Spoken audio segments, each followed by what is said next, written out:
Fire Radio. What's up, everybody? Welcome to another episode of the Size Up by National Fire Radio, because what you do off the job matters. And today, again, it's maybe the second week in a row where I really don't even BS much, but I want to get to my guest because this dude, we're over 100 guests now, or whatever number I'm on. That, I've already lost it. 100 was a big deal because I knew 100 was a big deal, but now I'm over 100. We'll just go with that. But he probably should have been I think guest 6 or 7, and something happened, and then in the 30s and something happened, and then we had another plan and something happened, and then something else happened. Life always gets in the way. We're very busy people. Doesn't life get in the way? So my good friend Rob Meyer from Ridgeway Leatherworks, what's happening today, homie? How are you? Welcome to the show. Thank you very much, man. I hope you're doing well. Shop is busy, and I'm lucky enough to actually take a moment away. I do enjoy doing these type of things, so it's cool to be able to get out and kind of talk about the business and even just chit chat. I know I like to talk. I know you like to talk. So when I get these opportunities, I love it because, I want to share my experiences. I like to talk about things that I've gone through, and reflection is another word that we kind of briefly talked about. I just want to tell my story, tell the business's story, and kind of chat from there. I love it, man, because I do love to talk, but you have an actual marketable trade. My trade of talking and running my mouth just isn't as marketable as the trade that you've gotten yourself into, right? Yeah, the pretty face sells it. My pretty face does not sell anything. My pretty face sells nothing, man. Or I'd be out there modeling. I got no offers to model products. Maybe my hands, even though they're tiny. You had a Verizon commercial, didn't you? I did have a Verizon commercial. That's great, but I still don't think they paid me for my looks. I don't think those Verizon guys paid me for my looks. I do have a marketable product, and I guess it's definitely my duty to make sure that I can try to get my name out and advertise our products. I think my whole experience in this has been limited. I mean, my whole marketing scheme is social media, and that constantly evolves. It constantly changes. I think I could probably put a little more into how the social media aspect has changed, but we're doing pretty well. So, I can't complain as far as that's concerned. So as long as we're continuing to push along and we're hitting target numbers and we're doing better every year, that's good for me. And I think that's part of what I wanted to talk about today is, you don't have to shoot for the sky to be successful. You can set a goal and you get at some point, for me, I think it's enough. Right. And I don't say enough enough of the business, but I've said before, if we could do the same thing year over year that we've been over the last few years, I'm totally pleased. I don't need to step off like the Ridgeway jet. We're doing successful. I get to meet really cool people, and I benefit, get some money in my pocket as a result. Well, I think it's interesting too, because you mentioned your marketing plan, which has pretty much, as I can think of, has been exactly the same since day one. Even with all the algorithms and social media changes, right? You're not blasting me with social media posts. You're not blasting me with emails, controversy, let's say. You won't jumping into all of the fodder that could be there. Oh, yeah, that's the last thing I need is more controversy. I got two 15-year-old daughters. The firehouse is always the firehouse. There's always a controversy there. But yeah, I just there's no need to step into whatever's going on. More recently, I've kind of taken a step back as far as just being super active or proactively, messaging other people or trying to get out. I don't want to say messaging other people. Just trying to engage a little bit more. I post my stuff out, reply to the comments that come my way or the DMs that come my way. I'm still active in the fire service community, and I think the other makers and business owners I try to stay active with.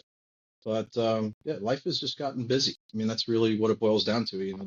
Family, the firehouse, kids, and the firehouse. I always say that is still the priority to me. Is I love being a fireman, right? So I'm not going to quit my job as a fireman now that I'm actually getting towards the back end towards retirement. I wouldn't do it when I started the business either, just because, when we found that notoriety, is because I love doing the job, and it's going to suck to hang it up eventually. No, I'm right there with you about towards the end part. And Hmm. it's interesting too, in that there's just so much, there's so many, I can unpack an hour in what you just said there between our friendship and all that. So I think I'm going to kind of work backwards a little bit, right? Oh, Because I think you and I are a lot the same, right? We both love the job, hmm but we're not out there like waving an I love the job flag. Is that an hmm easy way to put it on social media? And nothing wrong with the folks who are, but hmm it's just not something I want to do necessarily. Yeah, I got a closet full of t-shirts, and I really, every now and then I'll pull one out, but I want to live my own life outside of the firehouse too. I was that guy. Like I said, I have a closet full that I used to wear all the time. And just as you get older, maybe you mature a little bit more, or you realize that it's not, you don't have to. I admire the people that eat, sleep, and breathe it as far as a passion for the craft, but you also need to have your own thing. Geez, you're talking to Mickey Farrell in your podcast, and you touched on a lot of things that I was hoping to touch on, which I mean, I think it's cool we could talk about it just from my perspective. But great guest, by the way. He's such a good guy, great orator, passionate about everything he talks about. Um, but yeah, like retirement, it's coming. It's banging down the door, and I'm lucky enough to have something I can pivot or change into post retirement. I got the business already established. My focus post retirement from the firehouse, if and when I decide to go, is not to let the business consume that time I'm going to get off, because I have sacrificed a lot. I've always worked 80 hours a week since I was 20, and I've made it work. But now, when we start to talk about what do you do after that, and my focus, or at least my plan, is to make sure that the business doesn't eat that time up that's going to be freed up over that time. So Oh my God, could you imagine that? Like how much more time two you'll free have to days, spend in your basement when two, you don't go to the two, firehouse? two free days. But yeah, so and What? that's it. Well, but like two days to do whatever, and that's really my focus. If I want to go to the beach, I want to go just walk in the woods somewhere and get lost with the dog. That's the plan post retirement. Um, yeah, but And again, that little bit of a plan, right, is all mhm, you need, and that's again with me getting closer and closer. I mean, technically tomorrow, even though this show is going to be long out, it's 4 years to go tomorrow. Tomorrow's my anniversary.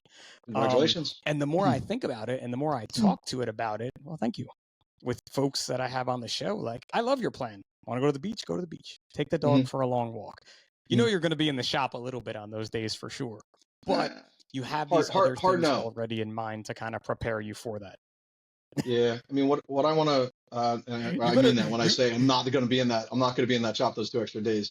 But yeah, it's weird. My department's in a transitional period where we grew rapidly when I got hired. They almost doubled the department size, and we've grown since then. And now all those guys are starting to hit their 20-year mark.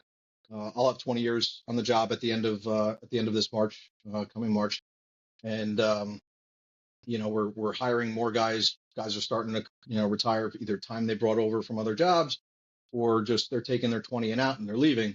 So that shift, I've been working with the same guys for 19, 20 years, and now we're having all these new faces come in, and it's a total culture shift, which is good. We still have guys that are passionate about the job.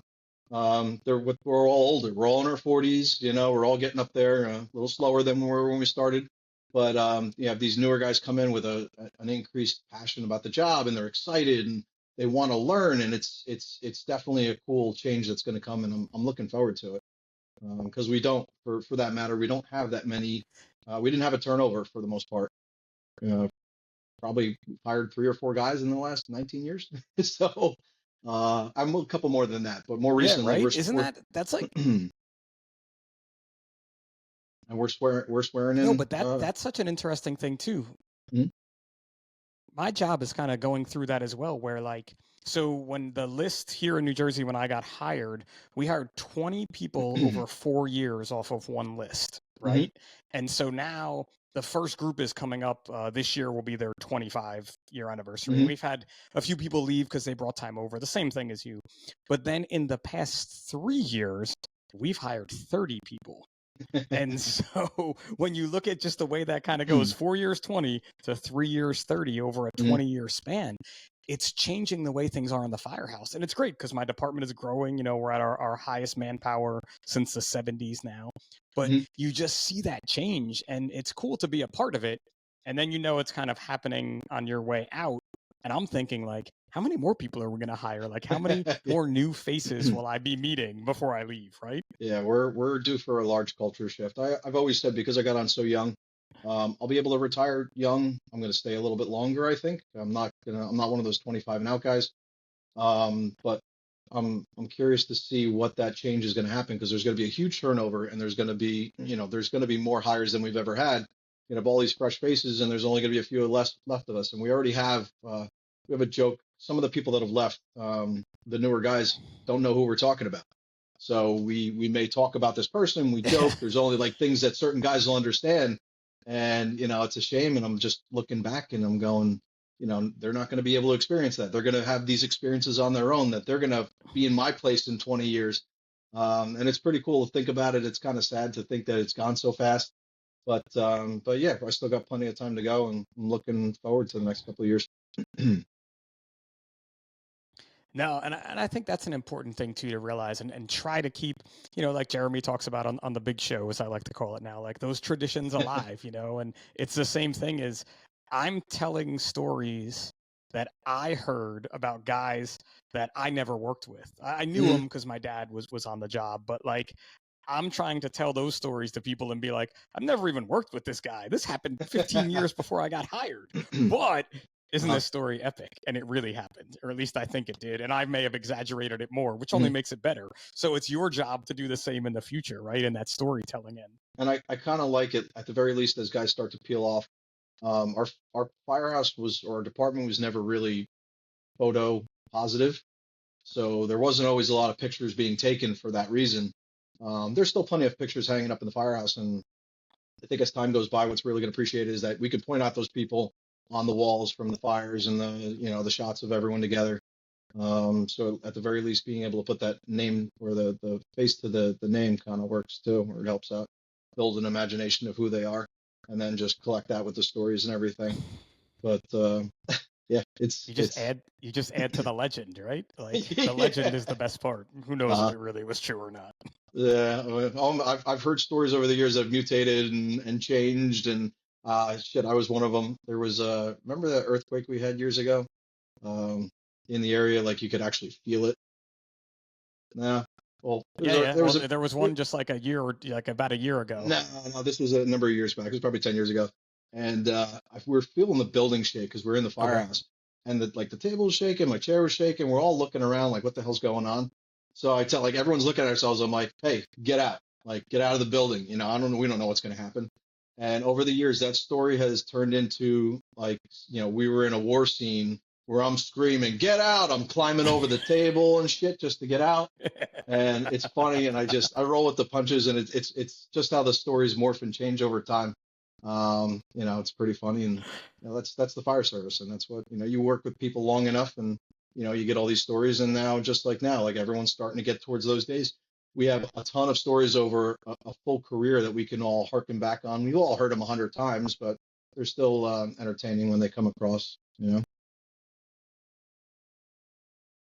Yeah, I mean, and that goes back to tradition, and Hmm. it goes back to kind of the product you make and like the history of leather in the fire Hmm. service, which I know you know the most about out of anyone I know or am friendly with is when it comes to that, and just kind of your like entry into this, right? To give everybody a little Ridgeway history was not even fire service related. You just Nope. wanted to make a Yep. dog collar.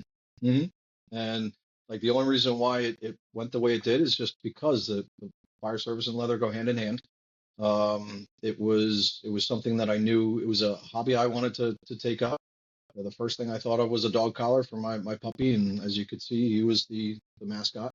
And yeah, it's morphed into something so incredible. Like it's the customers I've had, the connections or the friends I've made along the way. Even to talk about some of my most recent customers or big names. Some of them actually where I have them on the bench right now. I just delivered a strap to the chief of the White House Fire Brigade. Like that is to me that's wild. Like how else can you say you've made it when your stuff is sitting in the White House right now and being a part of serving the country? I think that's fantastic. We're doing the Statue of Liberty. All the emergency responders in the Statue of Liberty are getting our gear. We're doing that right now. And I just sold to Guam, literally Guam, just middle of nowhere. There's an Air Force base. I actually have a ton of Air Force bases, military installments that I put out to. And their story was pretty cool. I was talking to the guy there, and they train firefighters, Air Force, Air Base firefighters for wartime firefighting specific. So I guess there's a peacetime way to fight fires in the military, and then there's wartime. I guess there's extra things to consider, Sure. precautionary things like that. I, they make a class out of it, and they're in a beautiful location too. So can't knock it. But yeah, I've had some really great, like selling stuff all over the country, and I don't even consider myself a big business. My business is out of my basement. you know, I have no ambition to get a big brick and mortar store. Like I don't want to scale up. I'm content. I'm happy with having a one-story commute. My bills are paid. We're saving money. That's great. And that's why I said earlier in the beginning is like enough. Sometimes, you can know where it is, it's enough. And if I can maintain where we're at, uh, you know, that's where I'd be pleased. I think it was a common acquaintance, Chief Callan out of Cherry Hill. I'd asked him at one point, actually at a function we were at, what's your goal for the future of the fire department for the next few years? And like he'd said, sustainability. He goes, I want to make sure that we're keeping where we're at and we can grow from there. And I just that's it. I feel like we're almost maxed too. I don't even want to. There's no more room. I can't make more room. Um, but yeah, the next step is to move out into a shop, and I just don't want to do it. It just I don't want to say it doesn't become fun then, because I think we'll have fun wherever we go. But it's just added layers of stress. Why would I want to do that to myself? Doing well enough. We're doing Which fine. too, it's kind of one of those things that like we don't promote enough, right? And Mhm, that's like that sustainability. mhm, And because listen, everybody always wants the next step, right? Like I want my podcast to be more successful. I want to mhm, do something more than just a podcast, let's say. mhm. However, I am really content with doing my one a week episode for National Fire Radio here and meeting people and enjoying myself, right? It, Mhm, it fits into my life today. And it's just like for you, the business fits into your life today, which is mhm, so much more with the girls and with all the things they have going on and work and all that kind of stuff. And that's an important thing nobody really wants to talk about for some reason. Yeah, at what point? I mean, when you get there, you realize, and we've had. I feel like we're perpetually busy, always chasing deadlines. We've had a few small moments where we had a little bit of breathing room where we could just kind of relax and everything's perfect. Um, but yeah, so it just, getting busy is great, but it also adds more stress. And if you're not fit to scale that, if you don't have the time, if you're taking time away from your own personal activities to make a couple extra bucks, and going, this is like my 10-year reflection because Ridgeway this month has been a business for 10 months, 10 years, sorry. It's been our 10-year anniversary this month Definitely not is, months. yeah, it, it's just at some point when is it enough where I've spent 7 days a week working, growing the business, doing that. Some people don't want to do that at all, and I totally respect that. But you get to a point to where you want to enjoy life too, and you want to gain back some of your time, and that's what I talked about with retirement, the fight to get some personal time back. I don't think I would trade one or the other, but when my time is done and I hang up my turnouts for the last time, I know that the focus is going to be on a little more on me, a little on my family, my wife. um, I don't think my family's suffered for the most part either. I still go to all the softball games. I still go to the performances for my other daughter. So we don't really miss out on that so much as far as my home life is concerned. Because if that were the issue, then I would consider scaling back or getting more people in to help in the trade-off of just making less money for whatever, for someone else to take over the reins a little more. Well, I mean, and come on now, you do have some cheap labor in your house that you've promoted. As far as I can remember, them being old enough to handle like a hammer and a tool, They're possibly. Like I don't think you gave them the cutting they're implements until they were over 10, No, let's they're say. they're hit or miss. So my one daughter, she's a hustler. She Bravo. She wants to make money and she saves and she's got more money than most adults have in her bank account. My other daughter, not so much. If I ask her to help for something, and it's usually not the case, I don't need like I didn't need their help I don't need their help now, but every now and then, hey guys, do you want to go click for a little bit? And but no, we have an awesome staff. I think I have the people that I need to really not do that. They actually go down into the shop. Like my one daughter, she made Christmas presents for people. She knows her way around to make like keychains and stuff. So she did that all on her own. She cut everything out. She stamped them, painted them. So they know enough, and it's cute that they were able to do that. And they asked That's permission first, of course, but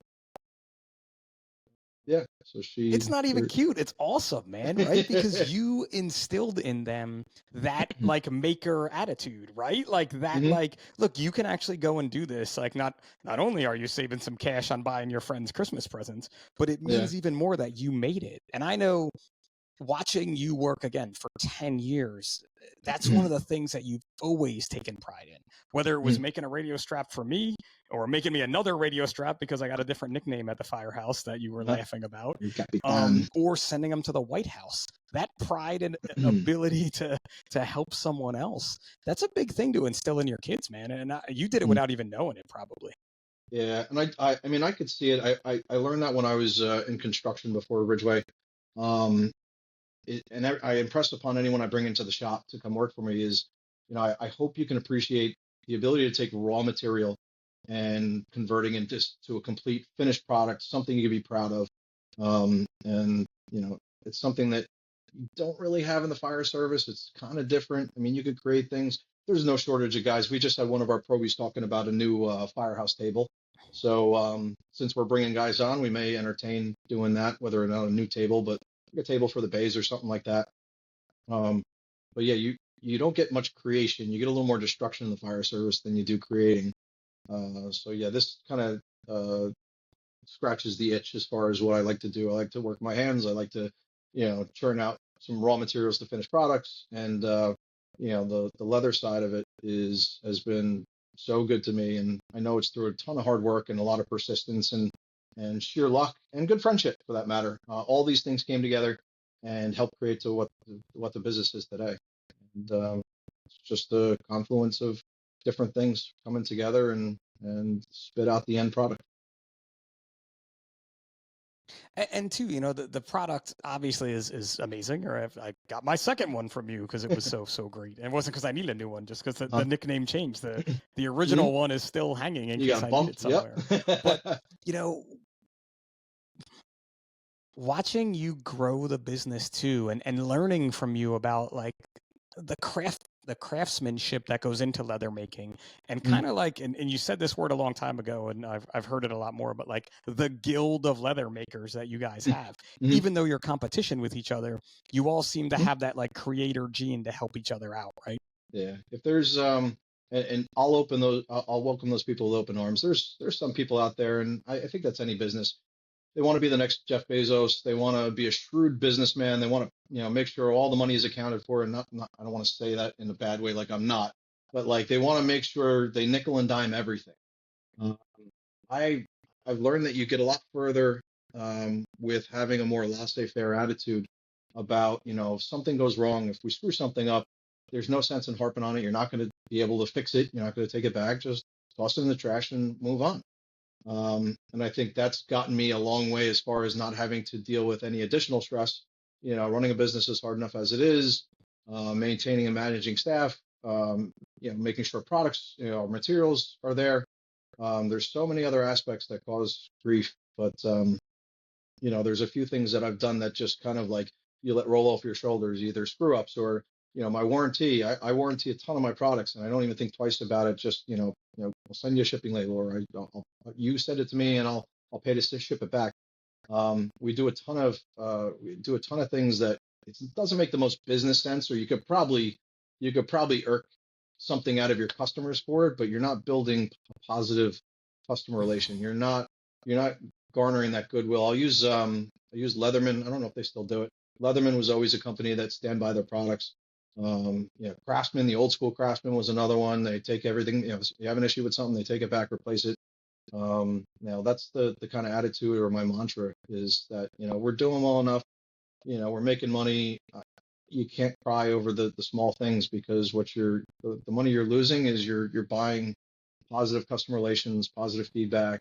You know, when I get tagged in social media and it's someone asking where, you know, where should they buy their leather stuff from, and I see all of my past customers, and I look through all the names that start tagging me, and I recognize a good portion of them just because, you know, we've had good dealings in the past, and you know, I've been lucky to have a great customer base where really haven't had anyone that's unhinged or unhappy with my products. So I mean, I think we're doing something right. But that too, it's also how you handle it, right? Because Yeah.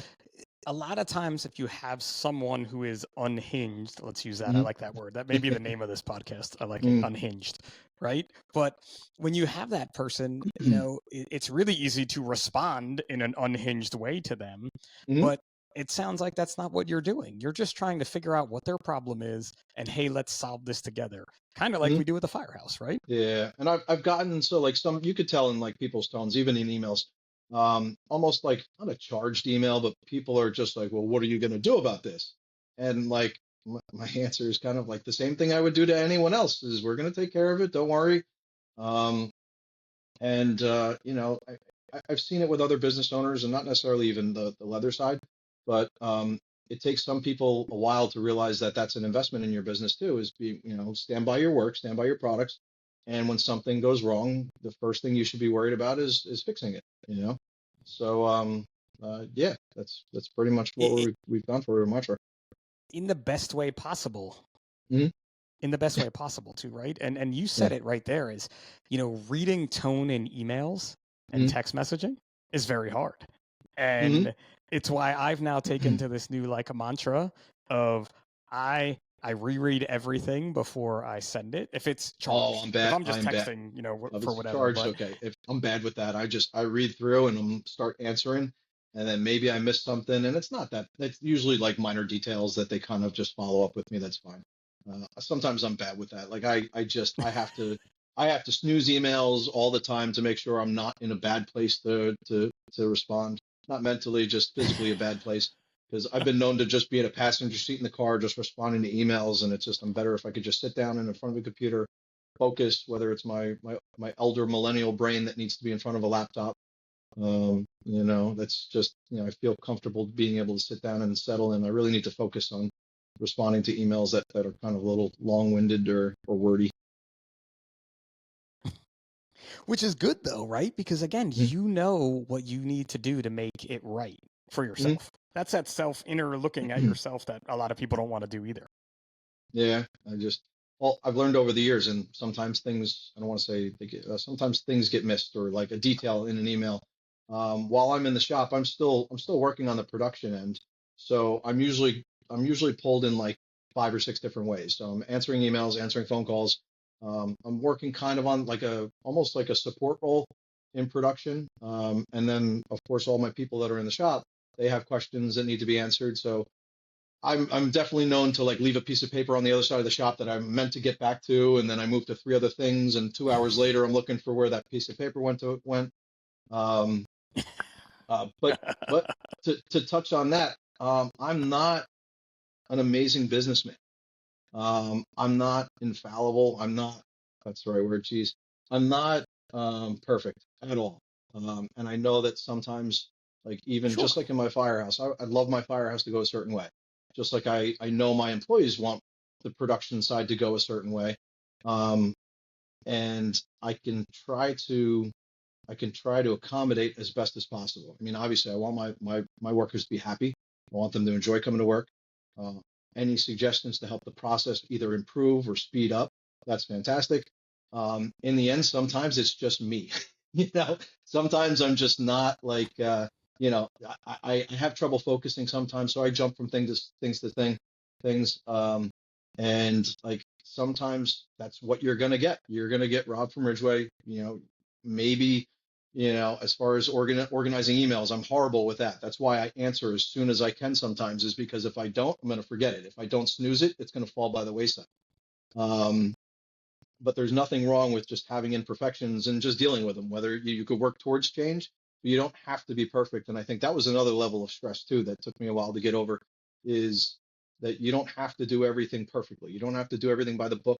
You know, as long as things are getting done, your focus and your heart's in the right place while you're doing it. In my case, as long as I stand by what I feel is a quality level product, I tell every single one of my guys, anything that we make could end up on the front of a magazine. And I truly believe that. So that means that try to impress upon that the person in, not to pick on anyone, Idaho, is getting the same quality strap as somebody that's gonna be like a strap that's gonna be in the White House, right? Um, Coincidentally enough, that was Sure. my year in recap. I was got the cover page in the Leather Trade magazine last year.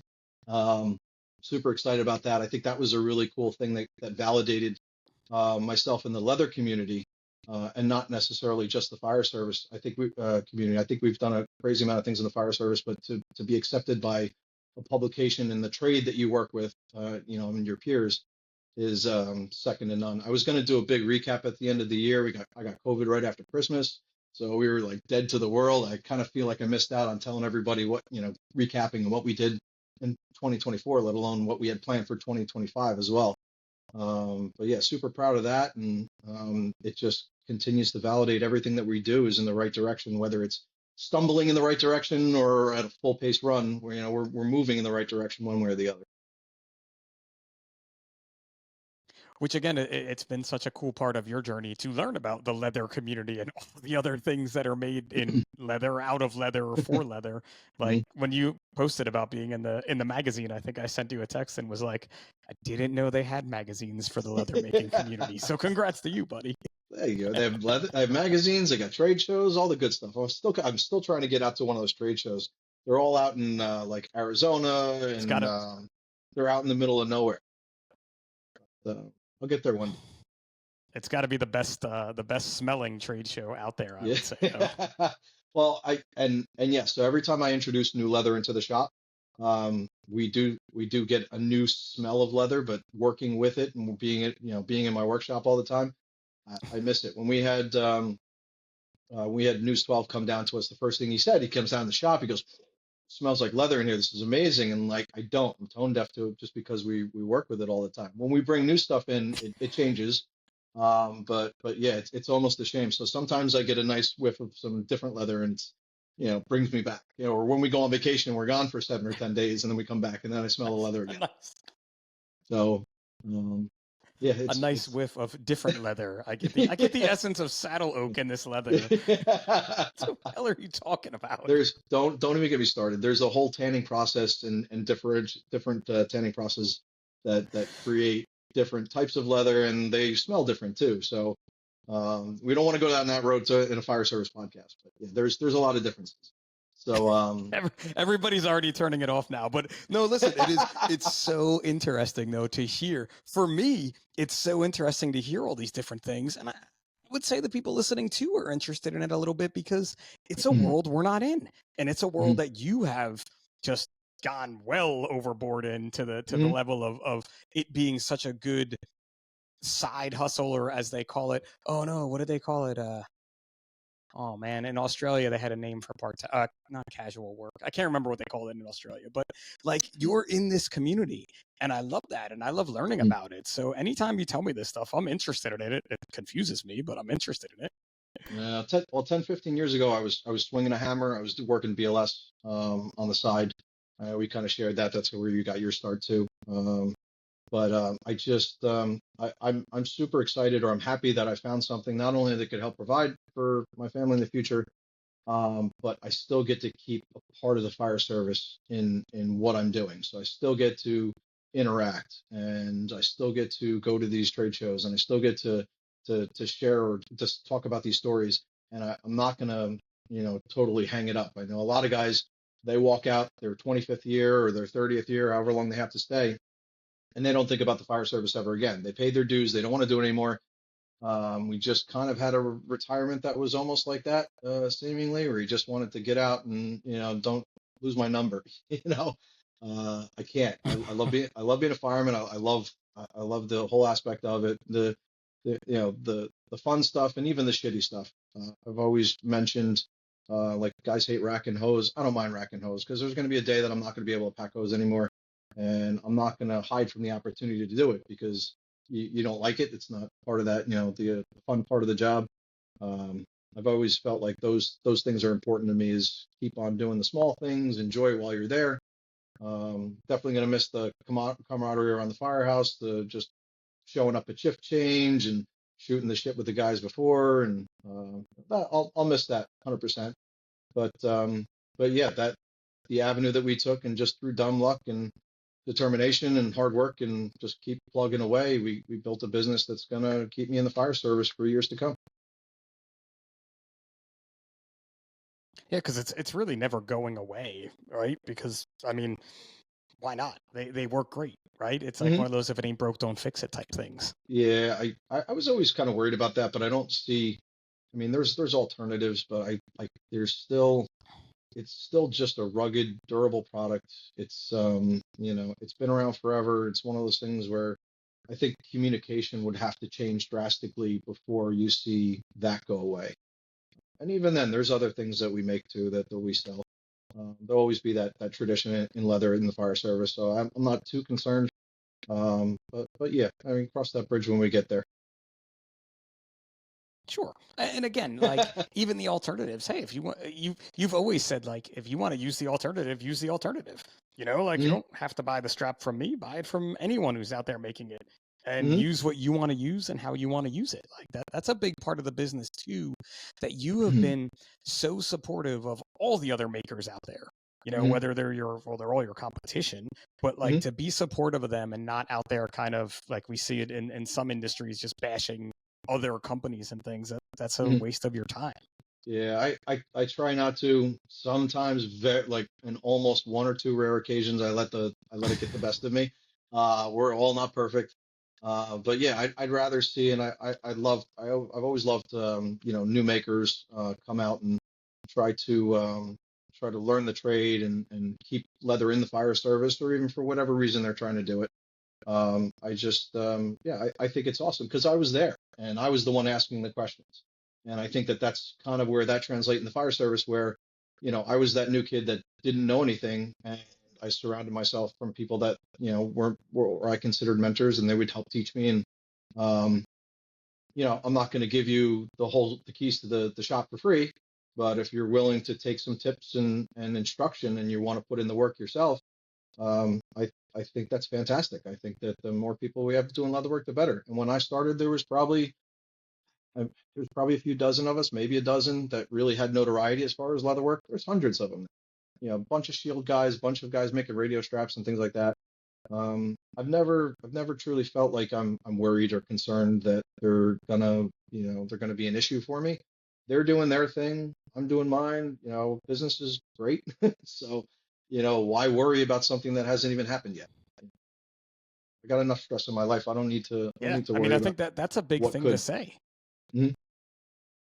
And yeah, it's. Yeah, and a lot of people don't want to say that, right? Mhm. And it's a big thing to say. Like they want to worry, worry, worry. What is that going to get you in life, right? Mhm. Like it's just going to Yeah. get you into a bigger hole than you're already in. It's the other things I worry about. I worry about my kids driving. I worry about everything else, where I want to go on vacation. We're such procrastinators sometimes too. We were trying to book a vacation, we can't do it. But yeah, I think that there's plenty of things that have merit to worry about.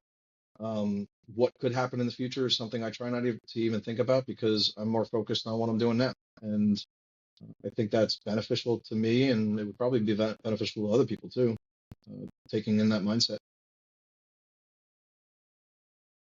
Yeah, I mean, and there are so many other makers out there and so many other products, and I'm gonna Mhm. plug it even though I don't even think you wanted me to, but grab that bucket that you showed me before we started because that was pretty Yeah, cool sure. if you can reach it. I don't know if you put it far, Yeah. far away. So I'm a leather worker, but I'm all about supporting leather workers too. This was made by Bucket Brigade USA, and again, would could I have possibly made a bucket with serious time and, I don't know, attempt? Maybe, but I couldn't make anything as beautiful as that. This is all hand carved, hand tooled. It says Ridgeway Leatherworks on it. It's my boy Jaeger. But yeah, so I'll tip my cap to anyone that I know or respect in the business that can do it better than me, or just has so much more experience than me. And it's about supporting other leather workers. I support a bunch of shield makers that I've fostered uh, relationships with over the years.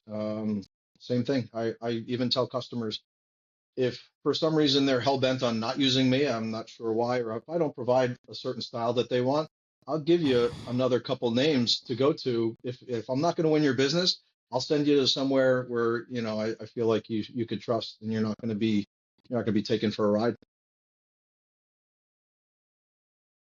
Yeah, which again is that good, like, true brotherhood thing that we need more of in this world. Like, hey, listen, I can't make that, but I know this person can, so why not go check them out, right? And that's kind of how I got started, was all word of mouth. I never really advertised. It was just the fact that someone heard that I was making a dog collar, and then I was working with making my own radio straps. And, as I was talking to them from a hobby perspective, they were offering, they go, hey, if you want to make one for me, let me know. Or I got a guy that's looking for some leather. And it just like that, it's such a broad network, especially in Jersey. I think we're very fortunate, for better or for worse, the population density and the number of firefighters in general. Um, Word of mouth spreads really, really quickly. Again, for better or for worse, whether it's in the buff groups or it's just from people recommending business, and it's humbling. And I didn't have to put in that much work to kind of get started. And then once the craft and my experience started to grow, so did my exposure, and so did finding social media and just hammering over and over again and taking good pictures, good photos, was always a big thing for getting more attention and attracting more customers. My biggest regret, I don't say regret, my biggest downfall is I wish I'd take more videos. I don't have I, I I don't have the ability to sit there and edit, Like and that shop we're videos. yeah, like and I'm working on that too, like how to's. Actually, my last post kind of just my last post got some attention from the leather workers, because there's a process where you create a groove in the leather for stitching. You could either do that, and the thread sits in this little groove and it protects the thread a little more from abrasion, or you can use it and makes it look nice and finished. Well, I'm left-handed, and everyone else in my workshop is right-handed. So me doing it with my left hand while the blade is set up in the right hand was like tripping some of these other leather workers out, because it looks so awkward and they're just not used to it, and it's kind of whatever. But my shop's set up for right-handers, and I just kind of go with the flow. I've just managed because of it. See, I would have never thought there would be like a right-handed, left-handed issue in a leather shop. So this is better than how it's made, I swear. Like, I grew up and looking and for. look, to be dead honest, as you're, oh, I lost you. Oh, Go ahead. You grew up looking for what? I missed that uh, part. no, go ahead. I grew up looking for blue scissors in school. I could never find them. Those are the left-handed scissors growing up. There were left-handed scissors. The I green never ones knew they are were blue. They the were green blue? ones were yep. The green ones were right-handed. The blue ones are left. Blow your mind today. Come on. There's no. My I'm sister's telling you. left-handed, and I I'm never know telling that you. the different scissors. At least in my school, there was I'm like one googling blue this when scissor this in like is. We're one done. class. You're gonna find out. Our I kid am scissors totally blue and googling left. this when it's You over. got to go back to like the late '80s, early Oh my '90s god. to actually get that accuracy for it. Oh, I thought this was like an industry standard that I was just stupid about. So, No. No. I guess whatever scissors they buy. There are actually left-handed, right-handed scissors. They exist. no, I know that much, but I didn't know the color thing. That's where I was getting confused with. But it's funny how, like, as you were talking about, like, kind of starting and word of Mm, mouth and things, and mm, I don't know exactly how we met, and maybe you do, and correct me if I'm wrong, but I definitely know that Big Bob McGee, my father-in-law, the on for mm, 12 EMT in Monroe EMS, was like, oh, do you know this guy? This guy Rob, he makes these leather radio straps. mm, And I don't know if mm, I was like, I already have one, or like mm, I just ordered one from you. But mm. like, the word of mouth type thing was another way it spread, right? I remember you reached out looking for crew gifts. That's how it started. Oh, was that the start? Was Kruger's? Who Yeah, knows, man? It's yeah, so hard. because But there when you was. think about that and like the growth of it, Mhm, like it's just unreal to think. Like, I remember the early days of the original shop and the garage and those pictures. mhm, And one thing that, again, you've done a really good job with, though, even though you're saying you didn't take enough mhm, videos, your pictures were always on spot. And I remember you Hmm. asking me about like photography stuff, and I'm like, I have no idea, man. I go to a fitness photo shoot and they just take pictures of me. That's Yeah. all I do. You have to find someone else about cameras. But you learned a lot of that stuff on your own, didn't you? Yeah, I've always loved photography, to a degree, not on like a more like a hobbyist level, but I understood at least in part how to use different aspects and different angles and lighting. It was just for some reason the videos were never kind of my thing. I couldn't quite understand why the video, even to this day, I'll take some videos, but I'll always shoot out more pictures. And unfortunately, even today's social media world, videos do get more play and they get more attention. But again, as long as it hasn't affected my business model, and it's one of those things that I keep saying I'm going to improve on, and I do. I do take more videos. Tons of stuff sitting in drafts and never make it out, or I take the video for a couple videos and I'm not happy with the finished product when I sit down later to go edit it, or there's some small detail that I'm missing that someone's going to pause it right there and go, ha, look at that. The last thing I want to do is like, leave something out or something to be ridiculed over. I don't think that's really the case. But my own worst critic is what it boils down to. Isn't that the worst part of it when we're our own worst critics? And I feel the Hmm. same about videos too. Like I'm like, nope, I don't like the way that I just did 100 reps of this, and I don't like the way that one rep looks, so I'm not going to uh, post this video. And in reality, like I could only post 10 reps and it would matter, and no one's paying attention to any of it anyway. But I'm just my own worst critic in it. And I'm so fortunate too, and I know you've talked about this with guests in the past, especially the ones with considerable social media following. I don't really have people that start shit. I don't have, people looking to pick apart things. Like even sometimes Yeah. if I let something slide in a video or a picture, I'll get a DM on the side from another leather worker going, "Look at that, that's not set up right." And it's comical, but I don't think I can handle the nonsense that you guys go through. I'd just be blocking people left and right, just not even dealing with it. But yeah, I think as maybe I've done that to myself, of that just avoided it by just taking care of things that are, things that need to be taken care of, fix things that are broken, provide a positive customer experience, and that's it. And I think that's my simple recipe for success. Because it's like you said though, right? It's okay to be content with the success that you have. And those Hmm. folks that are out there either sparking controversy or stoking controversy, whichever one you want to use, because you have Hmm. some people doing either or, some people doing both, right? Hmm. They're just doing that because it's going to get them more likes or more follows or more views. Hmm. And like 99% of the time, I don't even think they care about the cause. I just think they care about getting more people to look at them and having more numbers.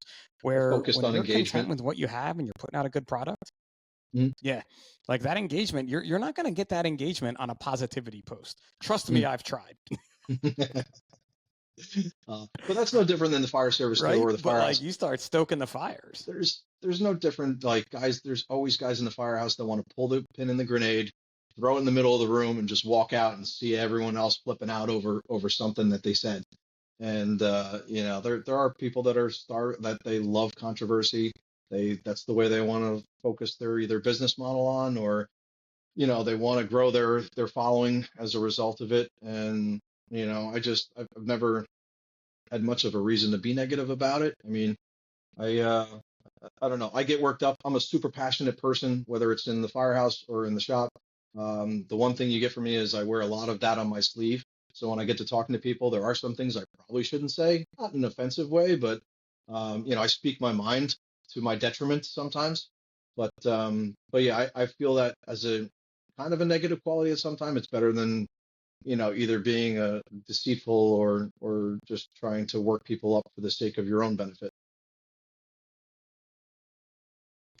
Well, remember too, and I totally agree with everything you said, except throwing the grenade, pulling the pin and throwing the grenade at shift change when you're Uh-huh. walking out the door and leaving that grenade for the shift following you. You don't Because, believe that? I mean, that's just fun, right? Oh, Like, that's no, I good. I mean, believe in that. I, 100% I believe in that. so I believe in that in particular, but there's people, and I don't mean pulling the grenade or pulling the pin and walking out, but I feel like there's people that just want to start rumors, want to start shit, just to see everyone start to squirm, and you get people worried up or Yeah. worked up and worried about it, and it's funny in times, but other topics, some people just cross the line and they have no filter, and it's all in good fun until it isn't good fun.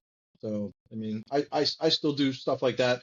I try Yeah, to and tread it's so I try to tread softly, but we're in a firehouse. We're brash. We say stupid things, insensitive things sometimes, more times than not. I keep my radio on in my portable on in the truck just so there's feedback if we have an open mic. Just so nobody hears our conversations. For anyone new in the fire service, you're welcome for that little trick. that is a But trick. I've been around for a minute, and come on, that's a new one really? by me. That's a good one. Always You could keep, hear the always open keep. mic. Yeah, Yeah. Unless specifically for that. Yeah. Yeah, unless always on the way back from a call or when we're riding around, simply because I know the boss isn't going to be on the radio. Um, but but yeah, always have that mic on just in case something clicks up and you're saying something you're not supposed to. That's a new one for me, but I do like it, my friend, to have Good. another radio on just in case. You never know what you're gonna say in there, right? But no, I Hmm. think too, and it's like you said, like there's times for jokes and there's times for fun, and there's subjects you can joke about and there's subjects you should not. And again, with social media being the way it is, even more recently than not, some folks are taking situations that should never even be conversed about, let's say, or so, like in negative ways, and just jumping right into them because again, it's clickbait. Yeah. Like you see that and you're jumping into it left and right. Hmm. That's missed in face to face too. I mean, we can talk about how social skills have kind of dropped off a cliff over the last couple decades or last decade at least. Reading people is incredibly difficult nowadays too. Like if you're not exposed to people's reactions, you don't know when you hit the line. You could test the waters, but you don't know when too far is too far. And you have people that just don't know that barrier when that enough is enough, and they'll just keep getting there, getting worse, and eventually, I'd like to think they're spoken to. That's what the senior man is for, and hopefully it doesn't get elevated to the officer because I don't think the officer should be dealing with stuff like that. I think it can be handled on shift, in house, and even before it gets to the boss that he has to worry about it. But that all depends on the crew you're with too. I've been Oh, very fortunate over the 100%. years. I've been very fortunate in the years to have some very good crews. And that too, right? It translates to something that you and I talk more about offline, and not to go down the road of this now too, but it goes in with our parenting styles too, and Mm-hmm. having to teach our kids about these things because they're communicating totally differently than you and I communicated with each other when we were their age. Mm-hmm. And they're trying to drag me into that too. I got a Snap group. I got the family text, but they're just it's so wild, and like I think that's important for parenting too, is to drag them out from that, drag out from their social media obsessions, and bring them out into the real world, and teach them how to shake people's hands and be respectful, and that translate. You can see that with a new hire, whether we use, I don't want to say brought up incorrectly, but you could see, like the people that stand out are the super respectful people, the people that damn well their parents raised them a certain way, and they're standouts and they're noticed. You could break that mold too. That can be learned at any given time. Once you have that eureka moment, uh, that you need to learn uh, to interact with people a different way. I think it's easily, I won't say easily changeable. It's changeable, and you can grow as a person by learning that. It's not always just what's instilled in parenthood, but it's a huge, great start, and it really echoes in the rest of their lives. Well, too, when it goes to a new firefighter coming into the job or to anything really, nobody's hiding the fire service. Like what it is when you're new. When you're new, you are the most respectful person you need to be. True or not true, we'll see through it. But when you're coming in and you're just not, Hmm. then you don't even ask anybody about what the job you were going to do is, right? Like that Yeah. speaks a lot to just your own self, not even how you were raised. Hmm. Yeah, I agree. There's we're lucky enough. The group that we have coming in, they seem they're definitely squared away, super respectful. They're eager to learn, which and again, our guys are eager to learn, but we have an older department, so it's not. I don't want to say it's like, oh, they've been around the block before. They just have a ton of experience. So when we do rope drills, it's just going through the motions. I mean, sometimes we throw some twists in there, which is cool, but um, it's rare for us to go back to it's rare to go back to training a new firefighter and onboarding them, showing them all the ropes because we've all been there for so long. We have the our continued education, our training, making sure we master the basics.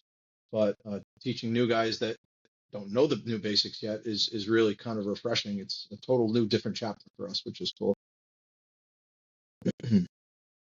Yeah, and it's funny that you say that too, right? Because a lot of times it does become going through the motions. And Mhm, we just did something a few shifts ago with our tripod that in a rope rescue drill I don't think I would ever do this in real life because it was probably super dangerous. mhm, And we didn't put a person on the rope for the tripod. We just weighted mhm. it to see if it would Yeah. work.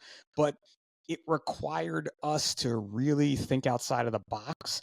Mhm, And even the youngest of guys were coming up with ideas to be like, hey, let's try it this way and see if it works. And they would look at me and I'm like, yeah, mhm, this is the point. Let's just try things.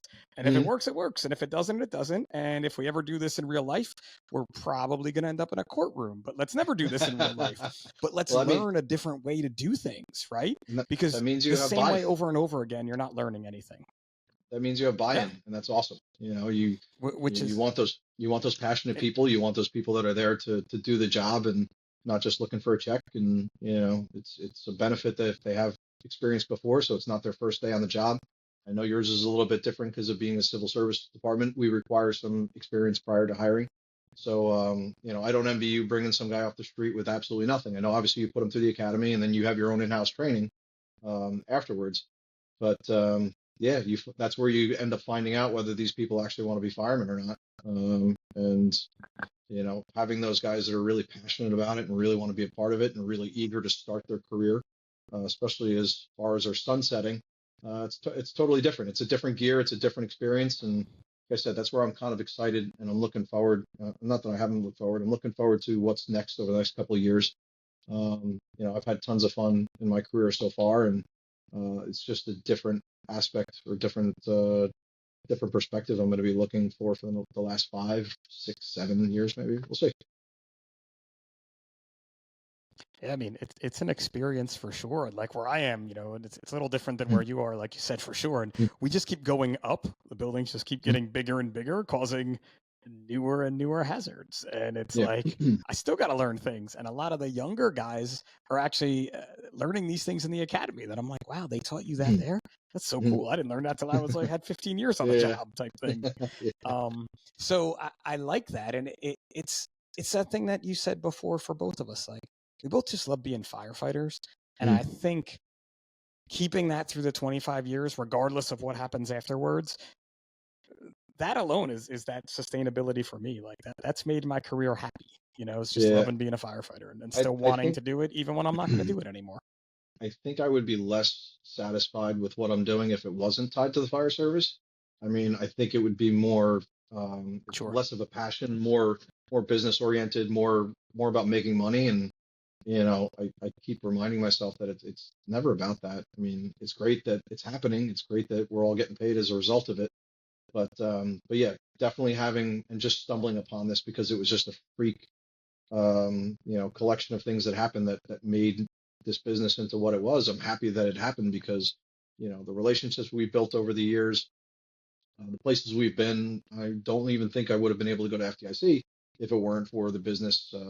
Same thing, all these other shows, Harrisburg, Maryland. We're probably going to do a couple more too, but again, when I retire, because I'm essentially burning vacation time when I go to a trade show. So that's one of those things where it's a trade-off. Are you gonna burn your time off that you're supposed to be relaxing to go run your business and make some money? Uh, so it's all one of those things. Like every person To that runs a possibly work business, harder. yeah, everyone that runs a business, at least in the fire service or just in general, they need to set their priorities, set some goals. Don't be put off if you don't reach those goals as soon as you'd want them to. If you go into the mindset that it's a slow chipping away a little bit at a time, you're not going to be put off or put down if it doesn't happen as soon as you'd hope for it to be. Um, and that's it. Patience, slow. as stupid as it sounds, and I've said it before, the last thing I wanted to do is for my business to blow up, and I can't control the scaling of the business because I think, and I've seen other companies where they started, lead times increased, or they couldn't keep up with production and demand, and then just shut it down because it wasn't worth the hassle, the stress, the aggravation. And I think that, we've managed that over the years to grow the business to a really cool, cool level that I'm comfortable with. And, maybe I got some gray hairs. I still blame my kids for them, but, not as much stress in the meantime. I totally blame my kids. um, not as much stress or aggravation if it was completely out of control and you were just struggling to keep up with it and barely staying above water. That to me is like a mental health shit show that I wouldn't want to be a part of. It's rough enough. It's hard being a business owner. It's hard being a fireman, hard being a parent. There's all these things that are, difficult as it is. The one thing I could control or I can control is how I grow or manage the business. And, I think we're in a good place. So. No, I mean, I blame my gray hairs on both sets of my kids, the kids at home and the kids at the firehouse. So like they're definitely from not the things that I've done in my life. It's all those guys, all those boys that I Yeah. have.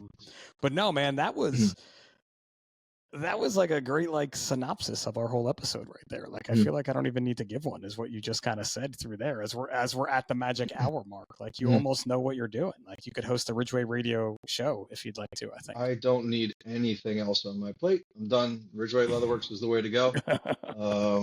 We like I said, I've said a million times, we've done well for ourselves. Bills are paid, things are great, and as far as everyone else around me is sharing that same sentiment that I'm taking care of them, they're taking care of me. We have a great working relationship in the shop, everyone. And it's just like the kitchen table. Like we just have a good time, and you're getting paid for your efforts.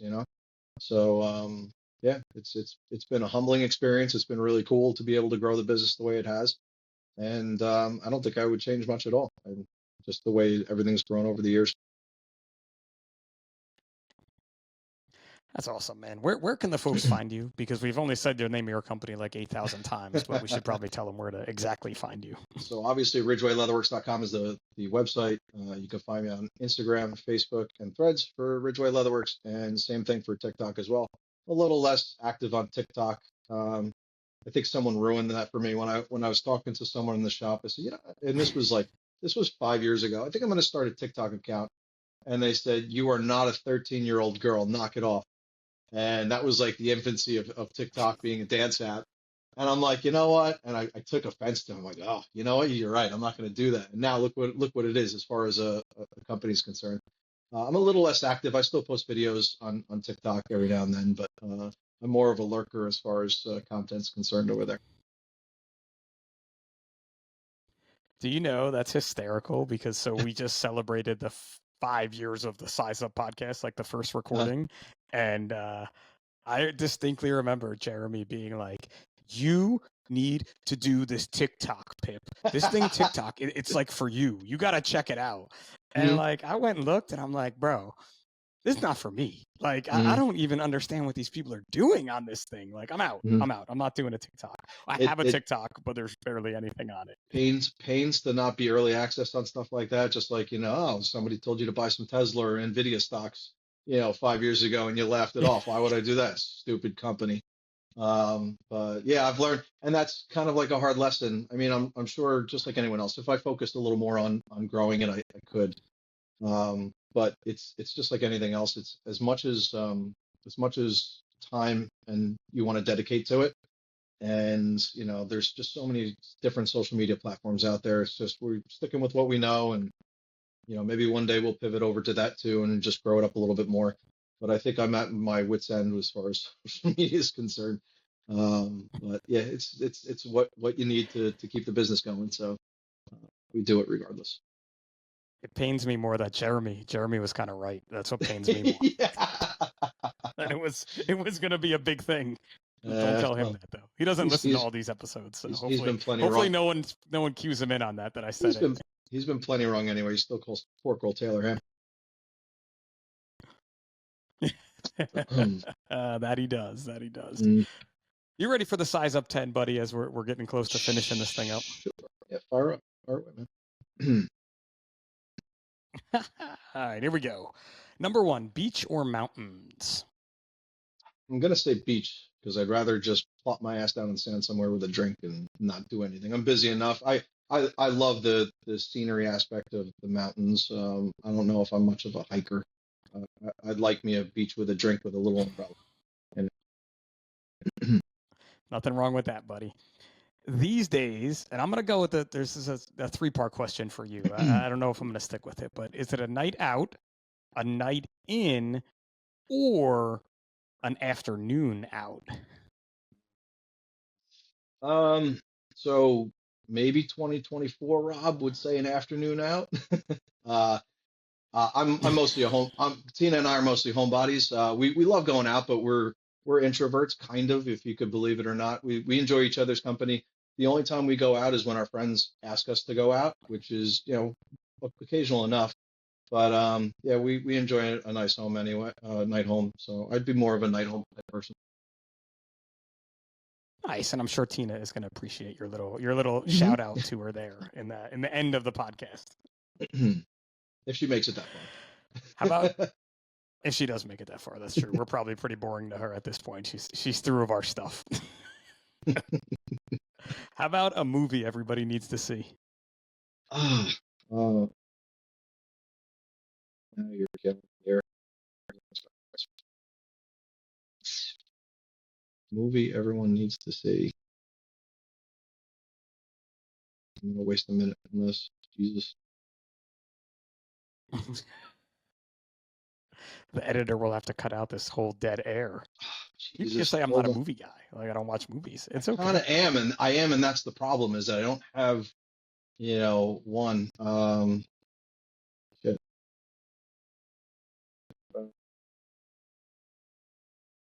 Fast It Times could at be like Ridgemont The High. Naked Gun. It doesn't have to be Shawshank Redemption. Like Fast Times Fast at Times at Ridgemont High. Ridgemont. There you go. There you Classic. Classic movie right there. When it's on TV, it's on in a go. firehouse Yeah. everywhere in America. Hmm. Guaranteed. All right, cross country road trip. You're not pulling the Ridgeway trailer with you. Who is your celebrity co pilot going to be? Dead or Alive? Does it matter? Dead or alive? Maybe I'll go with someone alive. You know who I'd like? Bill Burr, comedian.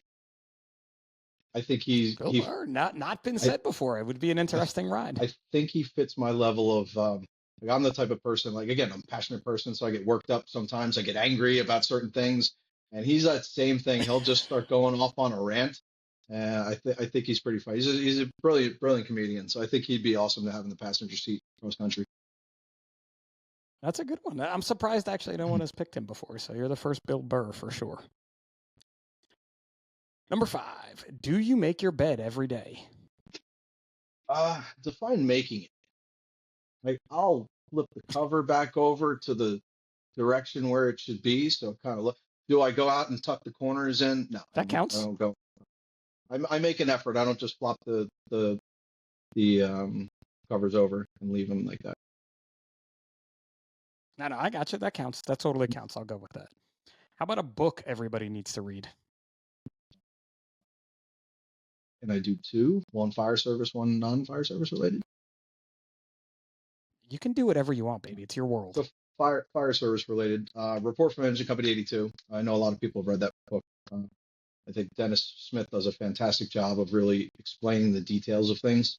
Like talking about the the acrid smoke, or he really explains like how his coffee tastes, or he really puts you in the hallway with him when he's talking about going and stretching down a hallway. One of my other favorite books or non-fire service related books, because I love to cook. I'm the chef on my shift. Would be Kitchen Confidential from Anthony Bourdain. Like that book too. Dude, so okay, so both are excellent books. I've read them both, and I think Mhm. everybody should read them. But I've been re-listening to Kitchen Confidential, like Mhm. audiobook with Bourdain reading it, Mhm. and it's just amazing to listen to him tell the stories as opposed to Ooh. his voice in my own head. So I'll throw that Yeah, on in the yeah, I like car that. every now and I didn't again. know there Just was an audiobook of that pick too. a pick a chapter and go. Yeah. Check Now, that one out, now man. Very, piqued very, my very interest. good. Good Thank you very selections, much. both beneath me. Couple more. Highways or back roads? Not Back, going to FDIC because we know that's just a straight highway. ugh. Back roads, definitely back roads. I like even my commute Nice. is less highway. It's like 6 in the morning, so I'm just no one else is on the road, cruising, going back to work. It's actually one of my favorite times to go take a ride. Take far out too. So, Oh well, yeah, and then there's that car that you take out too, which is always fun to drive on back roads. So, all right, Mr. Travel Guy, give me a bucket list place you want to visit.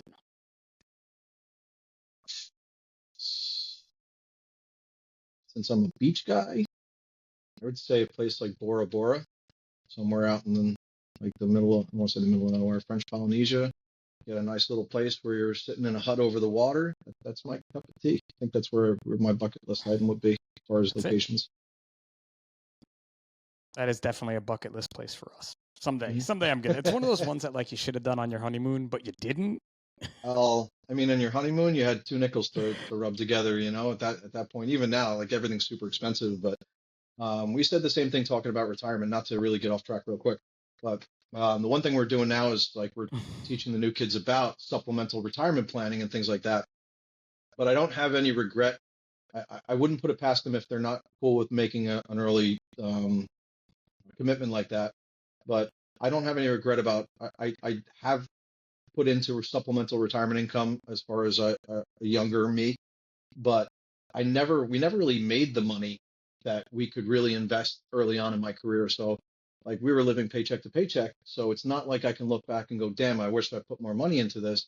We really didn't have the money to put in. So same thing with the honeymoon. It would have been nice to take that huge honeymoon, but what am I going to do? Put it on a credit card, and now I'm paying, for the next 5 years for it. 18% interest or whatever. So yeah, hindsight's 2020, but I get it, and I would have loved to go and honeymoon out there too. It's still in our cards. We'll get there eventually. Oh, I could probably do it better now. Like I know I could do it better now than I could when I Yeah. got married. So Give that's me the the plan. give, Like and I think I would enjoy it differently now too, which I feel like travel now for me is such a different experience as it was 20 years ago. So mm, it may be better to go now. Maybe I was wrong. All right, two more questions. No more supplemental retirement talk. Which one yeah, is it for sorry. you? Is it football or football? Football.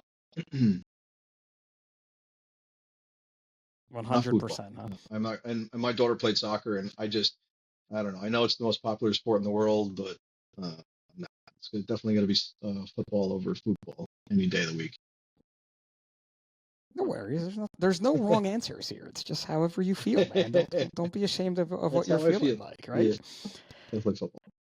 And, and again, I should probably just change this whole thing, like this last question, because your whole podcast has been this. But what about the best advice you could give to your younger self? No, I'll You've switch it been up. giving advice this whole time, so I'll, you I'll could give say you, no. I'll give you something different. So, my advice to my younger self would be it's twofold. Listen more than you talk when you're around other people, and also more importantly, learn to filter out who the people that know what they're talking about are. So I've listened to tons of people older than me, or even colleagues, who seem like they have a very strong opinion that they were right. And I took that as almost, well, they know more than me, or they're older, they're wiser, right? Um, as I got older, I realized that they just didn't know what they were talking about, and they're either throwing shit at the wall to see what sticks, or they're just coming from a place of where they think they are better than they are. So there's two character traits I wish I could tell my younger self is to, like, especially when you're in the firehouse, talk a little less, listen a little more. You'll have people guessing what you really think instead of just you telling them. But two is to surround yourself. And I said this with Jeremy, is like, sit at the table with winners. The conversation's different. When you're able to decipher who's blowing smoke versus who's taking the time to give an accurate, informed opinion, whether someone's willing to mentor you for all the right reasons. I feel like having that skill in and of itself is invaluable. because that way you can keep yourself out of getting bad advice. I've kind of done that over the years where someone gives you advice and you think, all right, well, that's the way I should do it. And then after some time of plugging away at it, you realize that there's other better ways, and you kind of took some bad advice and ran with it, rather than going either asking someone else for a second opinion or doing your own research a little bit, or maybe kind of like fact checking, I think would probably be the best way to describe it. Um, so surround yourself with better people, find a way to figure out how to tell who those people are, and you're going to be in a much better place both personally and professionally in life. I love it, man. And it's so true. And it comes with growth in everything we do in life. It's that just Mhm, continued learning process of mhm. life. And again, for our high school age kids, trying to teach them that is not the easiest thing. And they do have to make their own mistakes and fall forward. Mhm. But trying to instill in them some of our mistakes that we've made and move along is so important in that. Yeah, So I give can't them thank you guidance, enough but for finally getting to sit down with me, man. I kept you longer. that's cool. Yeah, I appreciate it, man. Yeah, but sorry, not to Well, I cut kept you you out of off, the but shop longer, so the shop guys are going to hate me. no, I Go think ahead. it's a rob free days are good days, I guess. It's less things I have to worry about, following up on, seeing what gets done. So it's kind of like substitute teacher day. I use that as the comment about being an acting officer, is that when the AV cart gets rolled out and we get to watch a movie instead. So I'm sure they're having a good time in my absence. I don't think I'm a tyrant or anything like that, but not having the boss in the shop is probably a good thing. Never fear, man. I'm the ultimate substitute teacher. I know how that goes. Yeah. So, listen, man. Thank you though for spending this time with me. It's been great. I do have to get down to the shop. We gotta do some videos Yeah, together, yeah, yeah. like we've kind of talked Mhm. about, and maybe teach me how to make some leather stuff. I think that'll be fun. Yeah, As that'd be always, great, man. man. Thank you to everybody for listening. Thanks to Jeremy and the folks over at National Fire Radio for allowing this show to happen. And for the size up, this is Pip. Remember, what you do off the job matters.